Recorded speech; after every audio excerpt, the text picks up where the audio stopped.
Indian academy of pediatrics Maharashtra राज्य शाखेच्या 35व्या महापेडिकॉन तर कोल्हापूर शाखेची 11व्या कॅपकॉन परिषदेचं हॉटेल सयाजी इथं आयोजन करण्यात आले।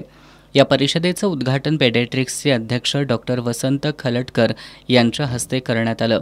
परिषदेत 150हून अधिक तज्ज्ञ आणि 1200हून अधिक बालरोग तज्ज्ञांनी सहभाग घेतला। यावेळी डॉक्टर निवेदिता पाटील यांनी परिषदेविषयी माहिती विशद केली। याप्रसंगी डॉक्टर वसंत खलटकर यांनी भारतातील बालरोग तज्ज्ञ येणारी आव्हानं पेलण्यासाठी सक्षम असल्याचं सांगत महाराष्ट्रातील बालरोग तज्ज्ञांनी बालमृत्यू रोखण्यात यशस्वी झाल्याची माहिती दिली। महाराष्ट्र बालरोग तज्ज्ञ संघटनेचे अध्यक्ष डॉक्टर संजय पाखमोडे यांनी बालकांचं जंतू संसर्गामुळे आरोग्य धोक्यात होतं, आता त्याहीपेक्षा लठ्ठपणा, मधुमेह, रक्तदाबामुळे त्यांचं आरोग्य धोक्यात आलंय। तज्ज्ञांनी याकडे लक्ष केंद्रित करण्याची गरज निर्माण झाल्याचं मत त्यांनी व्यक्त केलंय। डॉक्टर नीलम मोहन यांनी बालकांच्या आरोग्याच्या समस्या जाणून घेण्यासाठी समाजातील शेवटच्या घटकापर्यंत पोहोचून त्यांना वैद्यकीय सेवा द्यावी असं आवाहन केलं।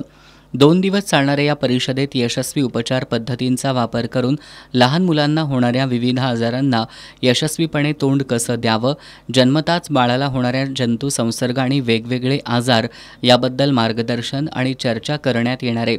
यावेळी डॉक्टर सुधीर देवधर, रमेश बजानिया, अमोल पवार, परिषदेचे अध्यक्ष नरेंद्र नानिवडेकर, बालरोग तज्ज्ञ संघटनेचे अध्यक्ष अमोल गिरवलकर, मोहन पाटील, सुनील पाटील, विजय गावडे, भूषण मिर्जे, माधवी सहस्त्रबुद्धे, काश्मीरी बडबडे, विजय माळी, मंगेश गदारे आदी उपस्थित होते।